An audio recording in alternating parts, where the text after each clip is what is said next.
O Porto ainda está na fase 2 do mercado a tentar colocar todos os excedentários. No entanto, continuam a surgir notícias e rumores de jogadores que o Porto quer contratar. Alguns são credíveis, outros não. Eu costumo trazer para aqui aquele que eu acho que seja mais credível. Depois do Sudakov, do Kenneth Taylor, que é o que está mais em banho-maria e mais provável de chegar, e também do Pablo Rosário, que também ainda é possível. O jogador de hoje que parece estar mais próximo do Porto é o Al-Karouani. Finalmente um lateral esquerdo. Portanto, aqui tem mais credibilidade pela posição dele.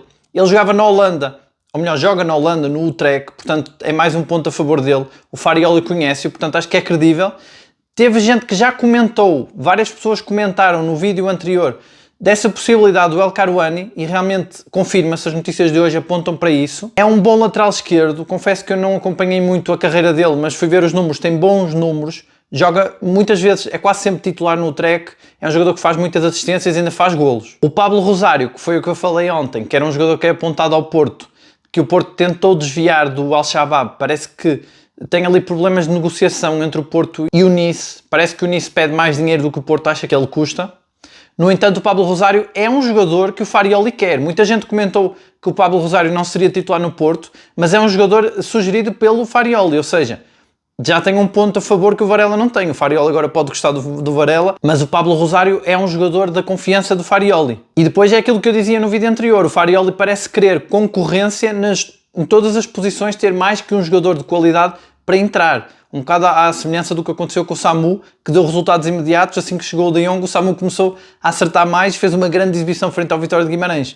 Parece que resulta isso, mas o Farioli também a aproveitar o facto do Porto estar a querer investir muito e ter muito dinheiro para investir, para conseguir o máximo possível de posições com dois jogadores de qualidade para entrar. É o caso também na defesa do Bednarek e o Perpites, que também são dois jogadores de muita qualidade a lutar pelo mesmo lugar na defesa. E com a chegada de Pablo Rosário seria mais o número 6 a lutar com o Varela. Muita gente também comentou que o Varela fez um grande jogo frente ao Vitória de Guimarães, sem dúvida, eu acho que ele está a melhorar muito. É o tal produto do Farioli que está a insistir muito nele para ele se adaptar a 6 e realmente ele é um bom 6. Como muita gente comentou também que ele no Boca Juniors já jogava a 6, ele agora tem que se readaptar, mas também acredito que um 6 à italiana será diferente de um 6 à argentina, apesar da posição ser a mesma, o que se pede ao jogador deve ser ligeiramente diferente. No vídeo anterior, muita gente sugeriu jogadores, como eu tinha pedido, possíveis reforços para o Porto. Vocês disseram alguns nomes que eu confesso que não conheço, outros que me parece que seriam grandes reforços.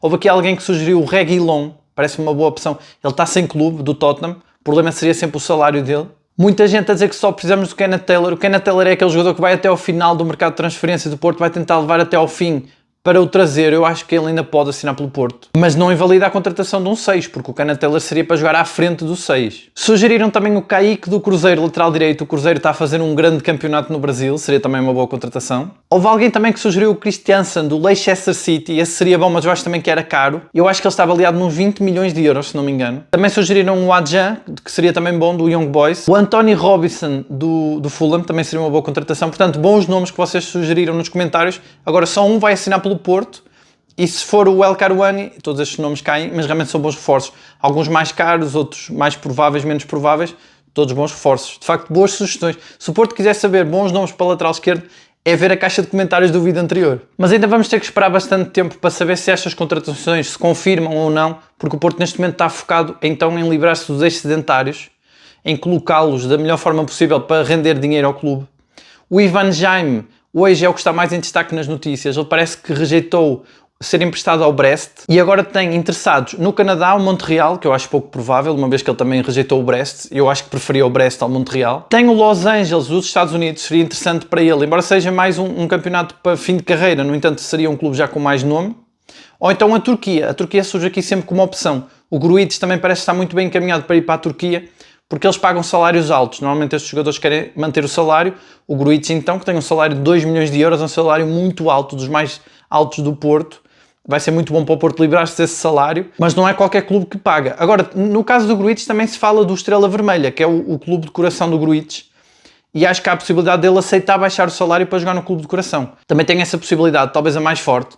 O problema é que o Estrela Vermelha não é um clube conhecido por pagar muito pelos reforços, e o Porto quer receber no mínimo 10 milhões de euros para então recuperar o dinheiro que gastou ao contratar o Grujic ao Liverpool. Por isso eu diria que tanto o Ivan Jaime como o Grujic estão bem encaminhados para ir para a Turquia. Embora o Grujic também tenha interessados na Arábia Saudita, que também paga bons salários. E entretanto o Oviedo, que aparece conotado a todos os ex-sedentários do Porto, parece que vai ter sorte aqui com o Baró ou com o Fábio Cardoso. Porque o Porto já deu a entender, deu sinais de que não vai ser tão exigente na colocação dos dois, porque considera os jogadores a Porto que os respeita e que eles não têm assim tanto mercado, mas o Porto quer principalmente que eles saiam bem e, portanto, há aqui uma possibilidade. Portanto, o Oviedo tanto lutou que pode ficar com um deles. Há muita gente que tem comentado aqui nos vídeos anteriores que o Fábio Cardoso merecia uma oportunidade no Porto. Eu acho também que sim. O Fábio Cardoso sempre foi aquele jogador que deu tudo pelo clube. Não cometeu assim tantos erros. É verdade que teve também muitos anos no Porto e é esse tal jogador desgastado, como o Namazo e outros ex-sedentários. No entanto, o Fábio Cardoso esteve emprestado, pode já ter limpo a cabeça e agora poderia ser uma mais-valia. Mas o Farioli está muito exigente no estilo de jogador que quer e se o Farioli pensa numa possibilidade de deixar sair o Zé Pedro, então o Fábio Cardoso, muito pior para o Fábio Cardoso, fisicamente ainda menos forte que o Zé Pedro. Isto partindo do princípio que o Farioli quer apenas jogadores fortes fisicamente. Eu acho que o único jogador que não é forte fisicamente em que o Farioli está a insistir é no Neuen Pérez. Mas eu acho que é precisamente por isso, porque na defesa há certos jogos em que vai ser importante que um dos defesas centrais seja mais rápido, mais ágil, que seria o Neuen Pérez, para compensar um bocado a altura, a falta de rins para algumas jogadas do Bednarek ou do Perpites. A saída do Namazo também está praticamente confirmada. Continua-se a apontar o Birmingham como destino possível. Muita gente continua a falar do Eustáquio. Eu concordo com as pessoas que dizem que o Eustáquio vai ser útil. Eu acho que ele vai ser útil. Mesmo não sendo titular, pode ser aquele médio que ocupa qualquer uma das 3 posições e pode sempre entrar como suplente. Ele tem sempre também muita intensidade. Ele não é assim tão forte fisicamente, mas ele é muito intenso. Acho que o Farioli vai contar com ele. Depois temos a questão do Zaidu, que vai ser resolvida esta semana, depois do jogo contra o Gil Vicente. Parece que o Francisco Moura tem dado sinais de que está melhor e que pode até ser convocado no jogo frente ao Gil Vicente.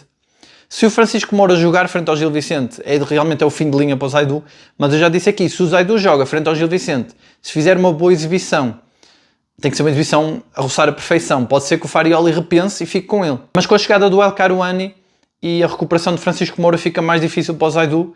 Mas no fundo foi o Zaidu que também criou esta situação, porque ele depois que não jogou frente ao Vitória de Guimarães deu indicações de que queria sair do Porto, está no mercado e portanto mesmo que jogue contra o Gil Vicente em princípio sai, ainda com esse argumento de que foi pré-convocado para a seleção da Nigéria, portanto tem ainda mais mercado e que tem o Jorge Mendes como empresário, que também é um empresário que é bom a colocar jogadores. E é interessante também ver os comentários do último vídeo, tem muita gente que diz que o Zaidu é muito fraco e muita gente que diz que o Zaidu é bom. Eu concordo com um comentário que dizia que o Zaidu, não sendo o melhor jogador que jogou no Porto, sendo bastante limitado, ele tem os seus pontos fortes. Aí eu também discordo um pouco, porque acho que ele tem os seus pontos fortes na velocidade e enfim, ele tem alguns pontos fortes defensivamente e ofensivamente, nos cruzamentos, por exemplo, de recuperações de bola, só que também falha muito. Mas então esse comentário que dizia que, apesar de tudo, devemos um campeonato ao Zaidu, e é verdade, aquela jogada frente ao Benfica, que nos dá um campeonato.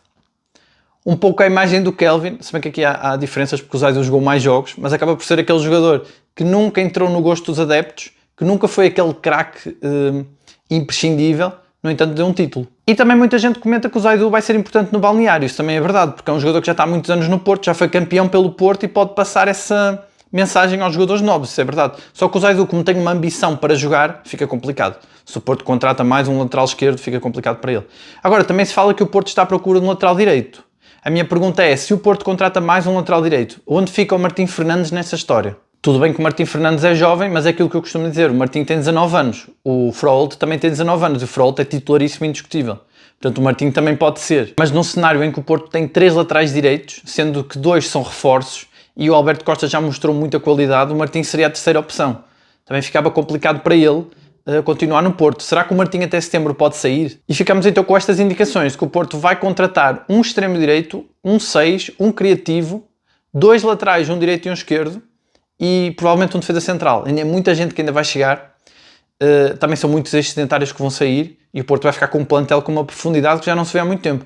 Eu não me lembro de ver o Porto contratar tão rápido, contratou 7 jogadores, 7 reforços, e todos para ser titulares, e agora parece estar pronto para contratar mais 7, e isso é impressionante. Eu não sei se não é mesmo inédito. Quando eu falo que o Alberto Costa seria titularíssimo no Porto, numa possibilidade de ter 3 laterais direitos, eu estou a falar um pouco pelo que eu estou a ver deste início da época do Alberto Costa. E o Alberto Costa contra o Vitória de Guimarães, a mim, surpreendeu-me, mostrou muita qualidade. Eu achei que ele esteve muito bem defensivamente. Ainda fez o cruzamento para o golo do Samu. acho que mostrou capacidade física, mostrou muita capacidade de recuperar a posição, surpreendeu, mas é um lateral muito bom. Agora vamos ter que confirmar para os jogos mais para a frente. Eu acho que o Alberto Costa tem uma vantagem. Como o treinador é italiano, ele vem da Juventus, ele já teve meio ano a adaptar-se ao futebol italiano. E, portanto, para ele pode ser mais fácil jogar este estilo mais italiano. Pode ser isso que está a dar-lhe a vantagem. Mas o que é certo é que o Alberto Costa está a mostrar ter muita qualidade. Eu tinha dito aqui no vídeo anterior que o Samu poderia ser castigado, podia até para deixarem nos comentários, houve pessoas que comentaram que ele já não ia ser castigado, e realmente então parece que a Liga ou a Federação, enfim, quem ia castigá-lo, usou do bom senso e vai abrir aqui uma exceção por ter sido uma homenagem ao Jorge Costa.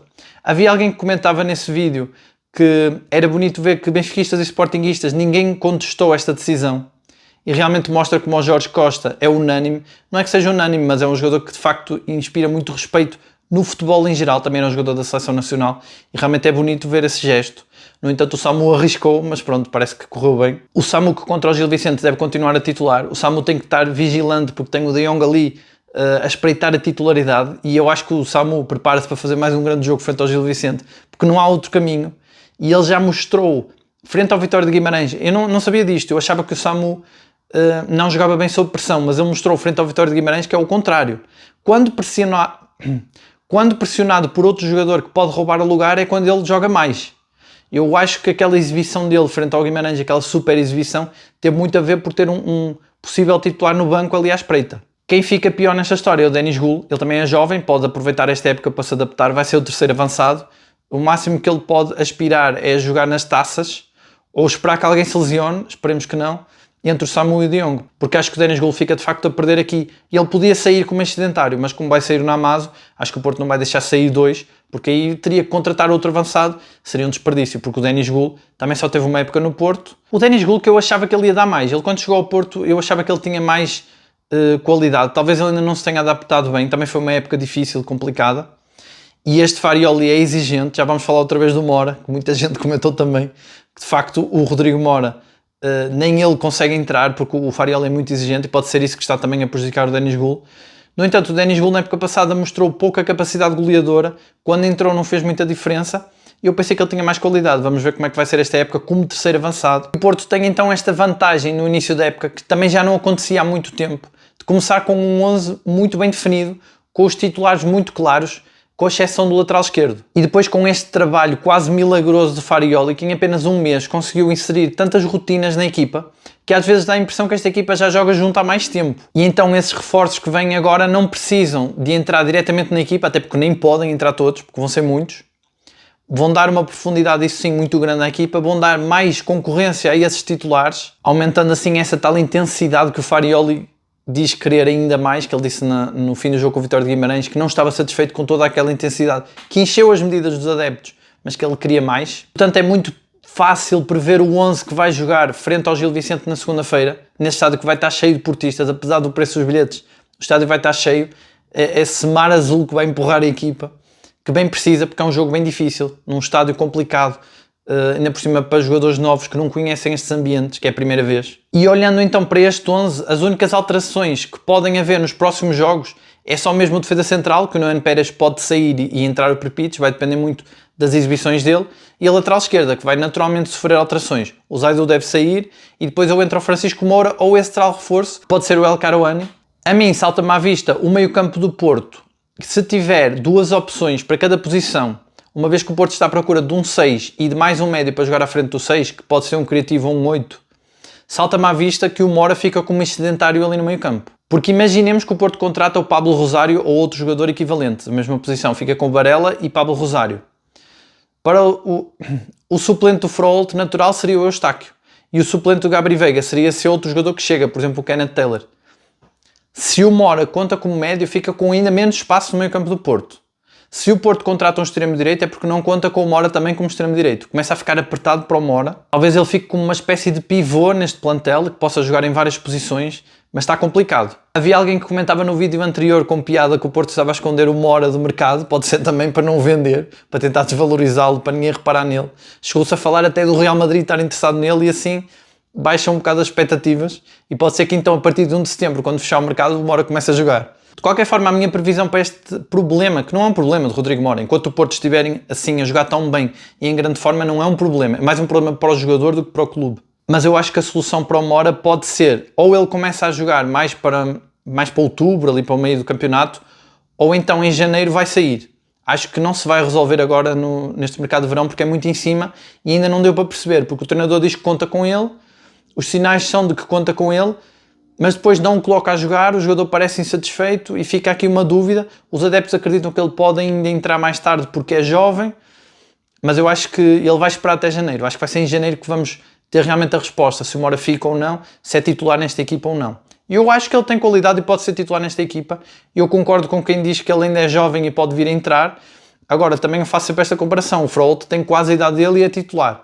Às vezes tem a ver com a característica que já deu para ver que o treinador não privilegia as características dele, não sei se por ele ser mais baixo ou se por ele optar muitas vezes pela jogada individual, mas depois eu olho para o Borja Sainz e o Borja Sainz também opta muitas vezes pela jogada individual, só que o Borja Sainz tem outra capacidade física, outra entrega. Muita gente compara o Borja Sainz ao Lisandro Lopes, é muita entrega, muita qualidade. Eu comparo também com o Quaresma pelo estilo, pela técnica dele, mas realmente ele tem essa raça que vem também do Lisandro. Qual seria a diferença dele para o Mora? É porque ele é mais raçudo, enfim, tem outras características, então pode ser o treinador que prefere aquelas características. E o Borja Sainz, parecendo que não, está pressionado pelo Willian Gomes. O Willian Gomes sempre que entrou mostrou muita atitude, um pouco, não é o mesmo tipo de raça do Borja Sainz, mas também muita entrega e não dar uma bola por perdida. O Willian Gomes lembra naquela jogada frente ao Vitória de Guimarães, com o jogo já a acabar, que ele vai até à linha correr com uma bola que já estava perdida.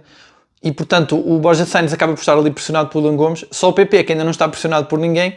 No entanto, vem aí provavelmente o Cambeiros, que tínhamos também falado no outro vídeo. Muita gente disse que ele seria um bom reforço porque é jovem e vai ficar ali a pressionar o PP enquanto o mais experiente joga a titular. Mas eu ainda acho que este jogo com o Gil Vicente vai trazer coisas novas ao Porto. Vai ser o primeiro teste fora de casa. O Porto vai, em princípio, entrar com essa pressão alta que entrou frente ao Guimarães. No entanto, se o Gil Vicente conseguir segurar a primeira meia hora, o Porto vai ter que trazer novas soluções, vai ter que mostrar esse seu arsenal, esse plantel mais profundo que tem agora. E é aí que eu acho que pode entrar De Jong ao lado de Samu, ou então Mora com Samu, a segundo avançado. Mas isso seria para desbloquear um jogo que eu imagino que vai ser mais fechado. Porque o Gil Vicente já vem preparado, já sabe, já viu o Porto contra o Guimarães com aquela pressão alta. Isto, claro, se a pressão alta não resultar. O Porto, com toda a intensidade que tem e a pressão alta que faz, em princípio, vai conseguir marcar um golo cedo e aí descansar e até partir, quem sabe, para uma goleada. Mas no caso de não conseguir, principalmente pela questão de ser um jogo fora e muitos jogadores novos ainda não conheceram o ambiente, pode ser uma armadilha e teremos que ver novas soluções. Uma das soluções que muita gente também comentou e que seria de facto uma possibilidade era o Perpite jogar a defesa esquerdo em vez do Zaidu, mas frente ao Gil Vicente isso não faria sentido, porque o Porto vai precisar de atacar mais, porque é uma equipa mais defensiva. É de facto seria uma solução, mas não neste jogo. Entretanto, o Porto deve contratar um lateral esquerdo, essa solução fica de parte. O Vitória de Guimarães contra o Porto tentou muito sair a jogar com bola. Este Gil Vicente vai jogar mais futebol direto, vai ser mais contra-ataque. Também vai ser interessante ver a capacidade do Bednarek a jogar com defesa mais subida, com contra-ataques, como é que ele recupera. O Bednarek contra o Guimarães fez essa exibição perfeita, que se afirmou como patrão da defesa. Portanto, vai haver muita coisa aqui que vai ser testada no jogo frente ao Gil Vicente. Eu acredito que o Porto a jogar com a atitude que jogou frente ao Vitória de Guimarães vence, é o que eu digo. No entanto, há certas nuances nestes jogos, ainda para mais com uma equipa com pouca experiência em jogos fora no Campeonato Português. Se houver alguma armadilha, aí o jogo pode-se complicar. E há muita coisa aqui a testar e a confirmar neste Porto. E olhando para a equipa como está neste momento, olhando para o 11 que em princípio vai jogar, eu acho que quem pode fazer a diferença será o Zaidu, como um lateral mais ofensivo, fazer o Borja Sainz já ir mais para dentro. Para o Porto jogar quase com o Zaidu e o Borja Sainz avançados, e também a dinâmica do Froholt de furar muito a defesa adversária e também aparecer na frente. Acho que o Borja Sainz, Zaidu e Froholt vão ser os três desequilibradores neste jogo com o Gil Vicente. Mas isto, claro, é uma previsão, vale o que vale. E agora eu quero saber de vocês, o que é que vocês acham que vai acontecer nesse jogo? Acham que o Porto vai jogar com o 11 base que jogou frente ao Vitória de Guimarães?